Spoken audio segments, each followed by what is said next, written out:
The following program is sponsored by the Today's Home Remodeler television network.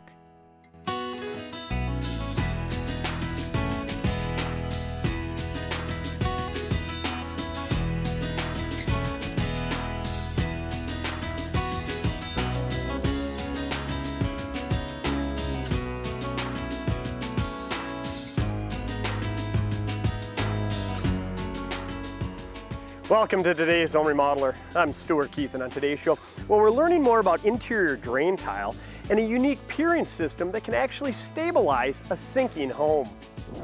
We'll begin with Brent Montre from Tri-State Basement Repair, who will explain his process for installing an interior drain tile system. Next, we'll learn more about the process for stabilizing a sinking home as he explains the Grip-Tite Foundation push pier system. And we'll finish up seeing how the components are professionally installed and how they can actually lift a home several inches. So we have a lot to cover today, and we'll get started right after these messages.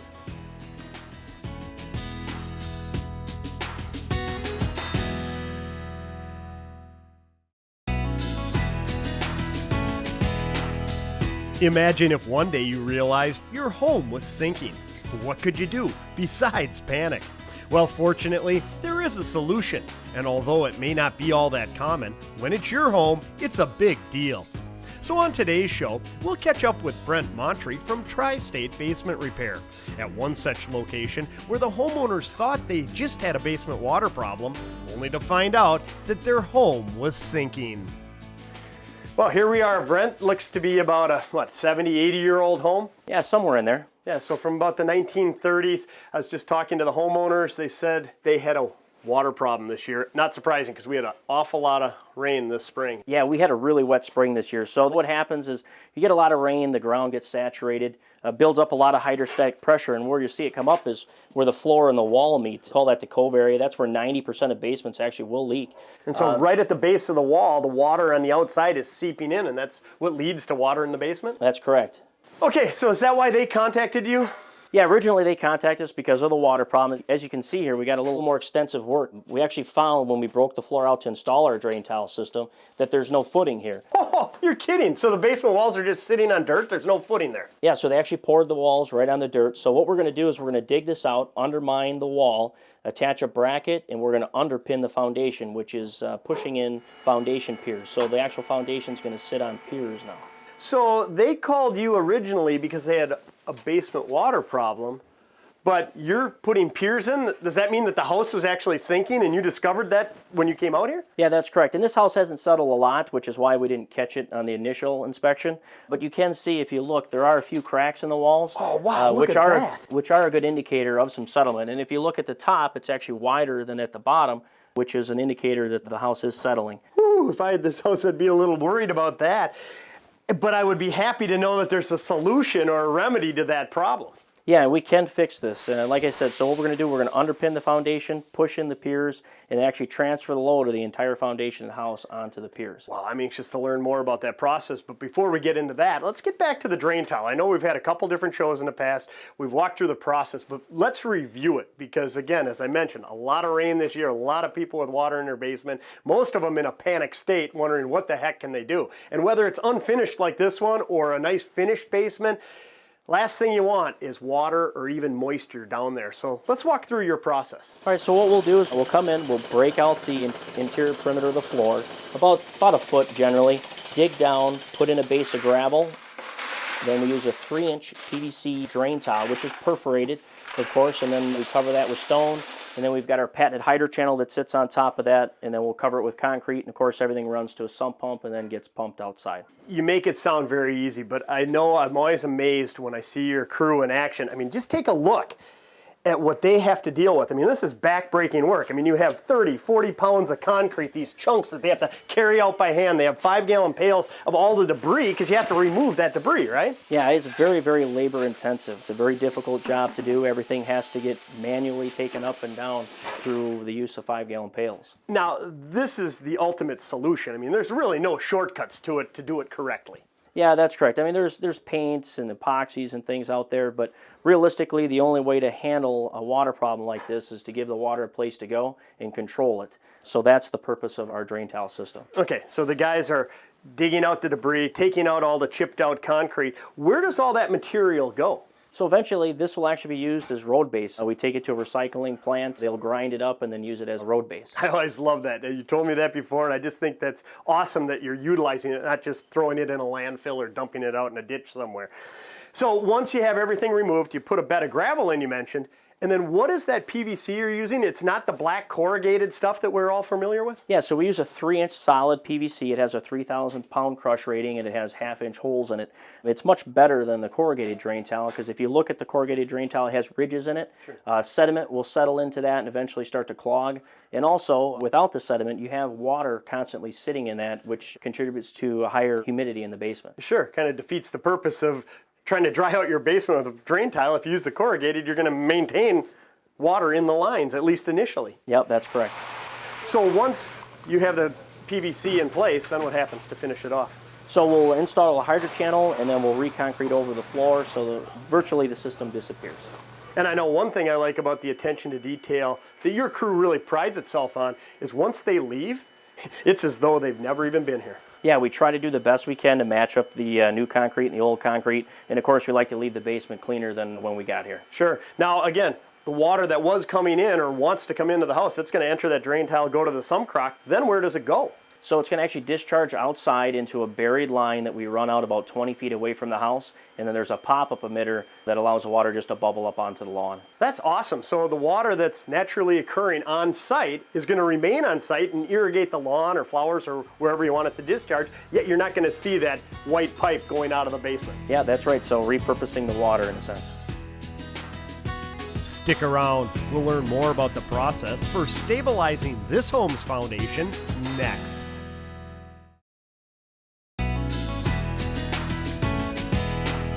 So far in today's show, we reviewed the process for installing interior drain tile to solve a basement water problem and learn why this home was actually sinking into the ground. Now let's continue with Brent Montre from Tri-State Basement Repair as he explains the Grip-Tite Foundation push pier system and how it'll stop this home from sinking any further. Oh, is this the drain tile you were talking about earlier, Brent?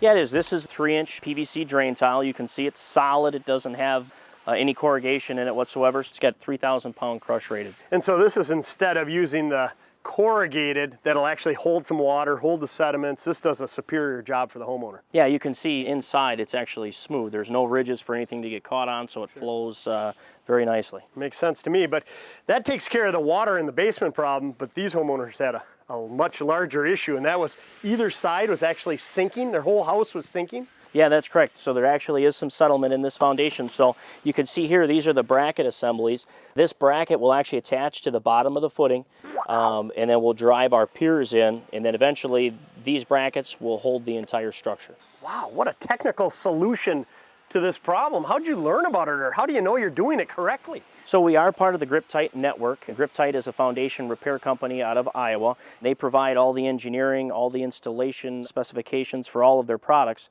All of our guys have to go through a certification process before we can install these products.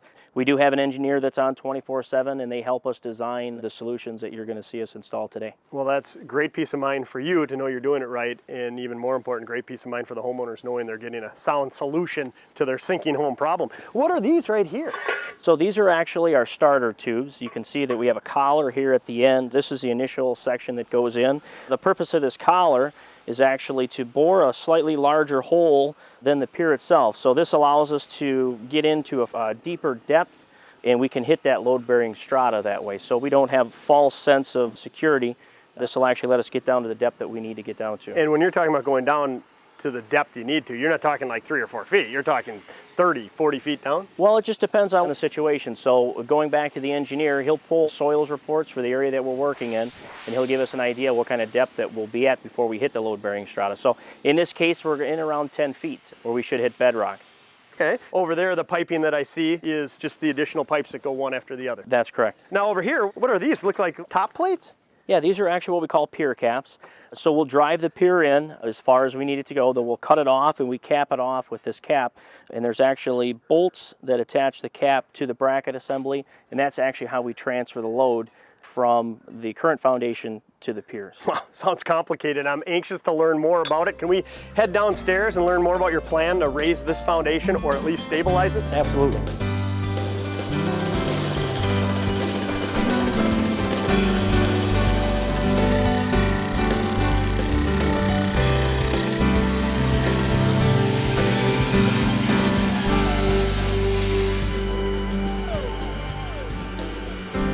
All right, Stu, back in the basement, you can see here the first thing that we did is we went around and marked all the placement of the piers based on the engineering that we received from our assistant there, Grip-Tite, and we numbered them. This is really critical because we have to know what pier goes where, and we have to record the depth as well as the pressures so we know the capacity of each pier. And then, of course, that information gets turned into the City of Madison when they do the inspection. Really? So when we were outside talking how it's very technical, you have an engineer involved, that's for good reason, because you do have to report everything here. Why is it that they want all this information down at the city? Well, it's critical. That way they know that it's done properly and they know the contractor's doing everything that they need to be doing, so then the homeowners don't have any issues in the future. Okay, so you went around the entire perimeter of the foundation. Outside, you mentioned that certain areas were sinking and others weren't. How did you know that? Yeah, so we have an addition here. You can see we're in the addition. And then, of course, there's the main house foundation, the original foundation. So there are some differentials in the two. We have equipment that will go around that will actually measure where our largest drops are, where it's settling the most. And then when we go to lift, we'll actually lift where it's settled the most before we start lifting the rest of the house. We let that part of the house kind of catch up, in a sense, to the other side. That's amazing. I just think it's cool that you can go in from the inside and actually raise a foundation. Yeah, regardless of whether we're doing any type of waterproofing or not, we can still address the foundation for settlement. Sometimes we like to address it from the outside as well. So if we see significant settlement, we'll want to excavate the foundation on the outside, because you get a lot of cohesion between the soils and the foundation, so it doesn't allow us to raise it as easily. Oh, okay, So gotcha. if we remove the soil, then we're allowed to raise the structure much higher and much easier. I like that. You know, I wasn't even aware that there was a solution to a problem like this, but it sounds like there's multiple solutions. They've been around long enough that you can be confident that they're going to work. Yeah, that's correct. So it just depends on the situation. You know, it depends on the soils, how much the settlement is. And of course, it all goes back to the engineering too. We have an engineer that we can utilize. They help us prescribe a solution. That way we know whatever we're going to do here will work for the homeowner long run. Yeah, well, that's the best. The ultimate in peace of mind, getting it solved. And regardless of the reason for the sinking of your home, rest assured there is a sound solution. That's correct. Okay, well, let's step back, get out of their way, and we can pick up the process a little further along in the show. Sounds great. And we'll do that next, when we continue with today's Home Remodeler.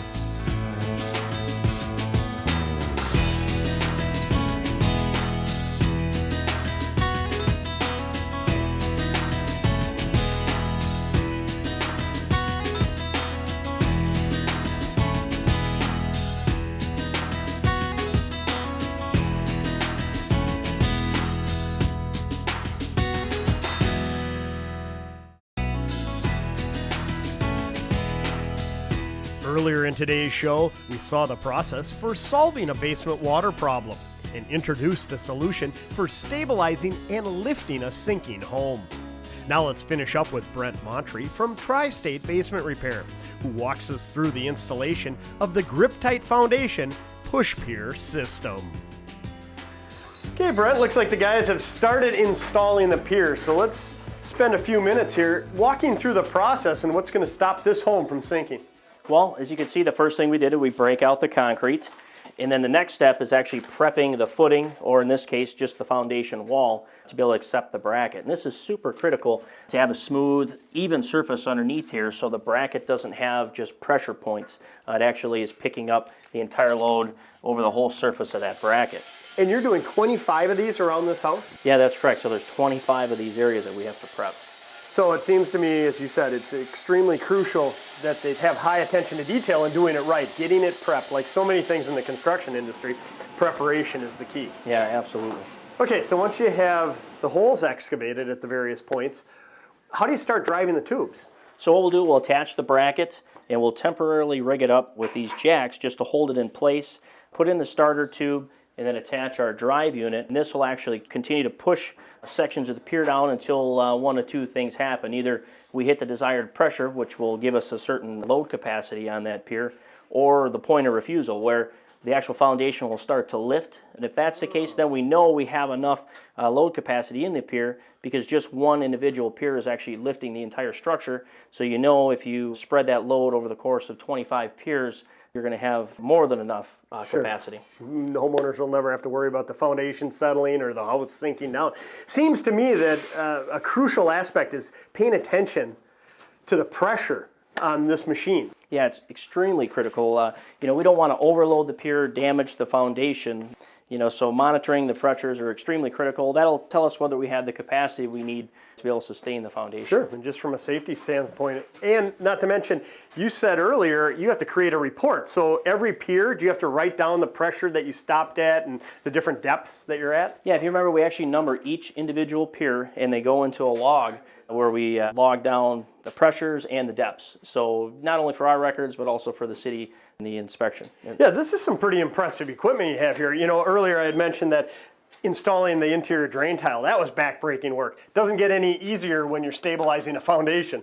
No, certainly not. I mean, everything you see is extremely heavy, very difficult job, especially when it comes to the prep work, having to grind underneath the wall to give us that smooth surface. And again, a professional knows what they're doing. You got to have the right equipment to do it properly. So is it fair to say that each of these pilings is going to be at a different depth? Because you don't know what the substrate's like. Yeah, absolutely. So just to give you an idea, this particular pier went about 8 feet, and we had others that reached 10 to 12 feet. So none of them are going to be the same because, of course, the soil changes. Sure, and again, you want to get down to where you're at a strong enough soil or bedrock to support the structure. Correct, and again, that goes back to pressure. Once we have that pressure, we know we have the capacity we need in that pier. Once you reach that pressure, then what's the next step in the process? So what we'll do is we'll actually install the pier cap, which you recall that just sits on top of the pier, and then we'll install these bolts, which will actually lock the bracket to the cap, and then it becomes one unit. From there, we'll install our lifting cylinder. And what the lifting cylinder is for, of course, is for lifting the foundation if we have settlement, and we connect all the piers together and set them at a certain pressure. So by doing that, we know that all of them are taking on the same amount of load versus just assuming that they're all at the same pressure. Oh, this is cool. So you're going to have, say there's 1, 2, 3, say there's about 10 of them in this particular room. You're going to have 10 of these all set up at once, and you're going to equally distribute that pressure so that each of the brackets is lifting the same amount. You're not applying more pressure in that corner versus over on that wall there. That, I would assume, assures that you're not going to do any cracking or any damage to the foundation. Yep, exactly. And then we can also shut them off depending on what areas have settled more. We can raise areas higher than other areas, but it definitely ensures that we have the weight equally distributed over all the piers. And this is a really slick system. Obviously, a lot of thought and engineering went into it, but this bracket is essentially sitting here. You're pushing it so this can still slide, and it's going to be attached to the foundation that way, but then you just simply tighten these nuts down to hold it in place and remove that when you're done? Yep, exactly. So we'll get the pressure we're looking for, so we reach the capacity, and then we'll lock down the pier cap just by tightening these bolts, and then this whole unit will come off. So is it fair to say once you get to this stage, this is for the final adjustments? Because this has to be about 6 inches to play with there, but that's for raising the structure itself? Yeah, that's correct. So we leave this space here so we have that much room to be able to lift the structure. So in this case, there's 6.5 inches here, and we set it at that. So it gives us ultimately 6.5 inches where we can actually raise this if need be. And now in this particular instance, you said you weren't looking to raise it, if at all, maybe an inch or so, but have you ever done it where you've actually closed this whole gap? In fact, we have actually, and we've had to reset these and add extensions even where we've exceeded the 6.5 inches. Boy, so that's in a setting where it's really sinking and you have to lift it several inches. Correct. Okay, once it's off, are you essentially done with the process? Well, from there, we'll have to reinstall the drain tile system, the stone, hydro channel, and then pour concrete. A process like this, do you need to have it inspected by the city inspector? Yeah, we do. We'll actually have to have the city inspector come in prior to backfilling and installing the waterproofing system. That way he can see to make sure everything was done properly. Sure. Well, it's another set of eyes, whether it's you with the initial plan, your engineer that's available 24/7, the city inspectors. At the end of this process, the homeowners can be assured that they're never going to have to worry about their foundation settling. Absolutely. Okay, well, it's been fascinating to see. I think it's pretty neat to see a solution to, it might not be that common of a problem, but if you have it, it's a big deal. Thanks for coming on. My pleasure. Now here are some key points to help summarize today's show. If you have a basement water problem, the only surefire solution is to install an interior drain tile system. And although uncommon, if your home ever starts to sink into the ground, you can rest assured that there is a permanent solution that can stabilize or even lift a home back into its proper position. In either situation, be sure to do your homework and hire an experienced contractor who has the expertise and system to remedy your problem correctly. Well, we're all out of time for this week's show. Hope you enjoyed it. We'll see you again next time on Today's Home Remodeler. For more information about today's topic and upcoming episodes of Today's Home Remodeler, please visit these websites.